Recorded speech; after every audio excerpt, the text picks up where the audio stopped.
Example number 34. Consider primal problem P. Minimum of x1 minus 3 square plus x2 minus 2 square subject to x1 square plus x2 square less than equal to 5. x1 plus 2x2 is equal to 4 where x1 x2 greater than equal to 0. First हमने निकालना है optimal solution of P, verify करना है FJ point, verify करना है हमने केकेटी point. ये बहुत इंपॉर्टेंट एग्जांपल है जो आपको 16 मार्क्स में आ सकती है. तो सबसे पहले क्या लिखेंगे, हमारी जो प्रॉब्लम है जो लेस देन इक्वल टू में कंस्ट्रेंट्स है उसको दे दिया G1 G2 G3, जो इक्वल टू वाली कंस्ट्रेंट है उसको दे दिया H1 X. उसके बाद हमने एक डायग्राम बनाई क्योंकि हमें यहाँ पे सर्कल गिवन है जिसका सेंटर है 0 0 और रेडियस है √5/√5. तो ये पॉइंट बन गया √5, 0 0, √5. ये हमारी बन गई लाइन. कौन सी है हमारी line, x1 plus 2x2 minus 4 equal to 0 या x1 plus 2x2 equal to 4. Then line और सर्कल को सॉल्व करके ये पॉइंट बन गया 0,2 और ये पॉइंट बन गया 2,1 और ये वाला सर्कल कौन सा है हमारा, जो हमारा 3,2 फंक्शन का है. तो ये हमारा फंक्शन के सर्कल बन गया. Now note that 2,1 is the first meeting point of the feasible region with the contour. Therefore we check 2,1 को हमने चेक करना है कि ये ऑप्टिमल सोल्यूशन है या नहीं है. तो उसके लिए हम क्या करते हैं, जैसे हमने एग्जांपल नंबर 33 में भी किया था. यहाँ देखो मैंने सर्कल और इक्वेशंस को सॉल्व भी किया है, आप अपनी बुक पे लिख सकते हैं. ये हमारा सर्कल है, ये इक्वेशन है. तो x1 की वैल्यू निकाल दी विद रिस्पेक्ट टू x2, तो सर्कल में पुट कर दिया. तो मैंने सारे को सॉल्व किया. तो x1 की वैल्यू आ गई हमारे पास 2 और x2 की वैल्यू आ गई 1, जो हमारा ये पॉइंट है. तो आप यहाँ पे इसका स्क्रीनशॉट लेकर अपनी बुक पे सॉल्व कर सकते हैं क्योंकि आपको पेपर में ये सारा स्टेप्स करने पड़ेंगे, तभी आपको पता चलेगा कि हमारे पास कौन सा पॉइंट आया है. उसके बाद हमने ऑप्टिमल सोल्यूशन निकालना है या लोकल ऑप्टिमल सोल्यूशन निकालना है. उसके लिए क्या करते हैं, x bar is a optimal solution if del f of x bar transfer x minus x bar greater than equal to 0. तो यहाँ पे हमने पहले तो फंक्शन का पार्शियल डेरिवेटिव कर दिया with respect to x1 x2. Then उसके बाद हमने क्या करना है, पॉइंट पुट कर दिया.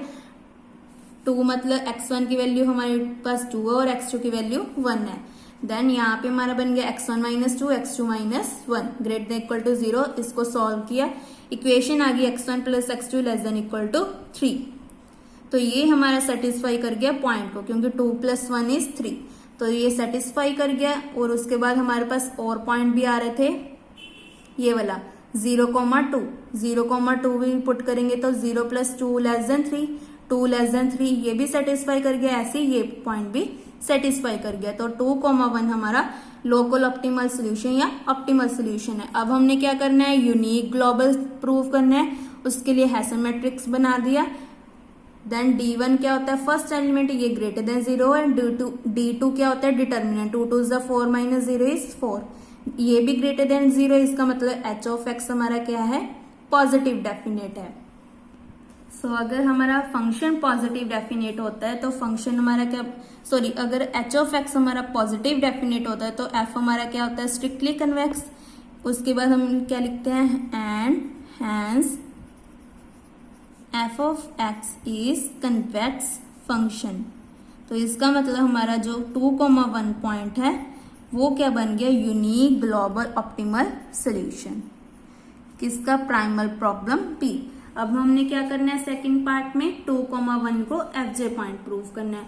उसके लिए इक्वेशंस बनाते हैं. FJ कंडीशन क्या होती है हमारी, we are to show that 2,1 is FJ point. Here i is equal to 1. 1 कैसे आया, यहाँ पे देखो हमारे पास G1 G2 G3 है. यहाँ पे पॉइंट पुट करके देखो 2,1, 2 2 = 4 + 1 = 5, सॉरी यहाँ पे पुट करेंगे 5 - 5 = 0. तो हमारे पास 0 आ गया. हमें क्या चाहिए होता है, 0 चाहिए होता है. इसका मतलब G1 सेटिस्फाई हो गया तो i इज इक्वल टू 1 आ गया. यहाँ पे पुट किया -2 0 के इक्वल नहीं आया तो ये भी सेटिस्फाई नहीं करा।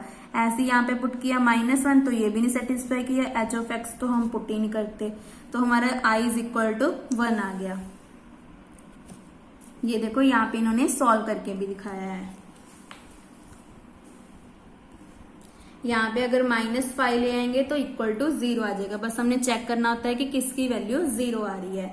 उसके बाद हमने लिख लिया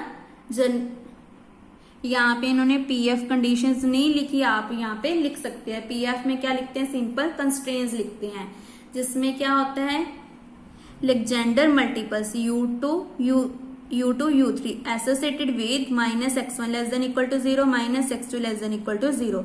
तो इसका मतलब हमारे जो U2 और U3 है वो क्या बन गए, एसोसिएट बन गए। इसका मतलब इन दोनों की वैल्यू किसके इक्वल है, 0 के।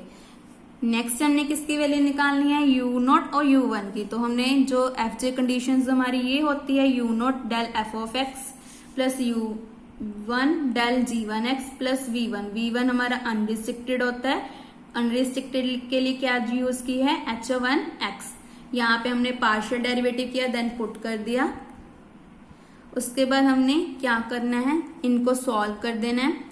ये देखो इसका पार्शियल डेरिवेटिव करेंगे तो ये पॉइंट आ गया। उसके बाद पॉइंट पुट करके देखा जिसमें x1 की वैल्यू हमारे पास 2 है और x2 की वैल्यू 1 है, तो यहाँ पे पुट कर दिया। सॉल्व करके हमारे पास ये दो इक्वेशंस आ गई। यहाँ पे लेफ्ट हैंड साइड इक्वल है तो राइट हैंड साइड को इक्वेट कर दिया, तो हमारे पास U0 आ गया 3U1, V1 हमारे पास आ गया 2U1।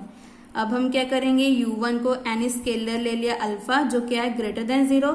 इसका मतलब U0 U1 V1 not equal to 0 है, और हमारे जो U0 U1 है वो क्या है ग्रेटर देन 0।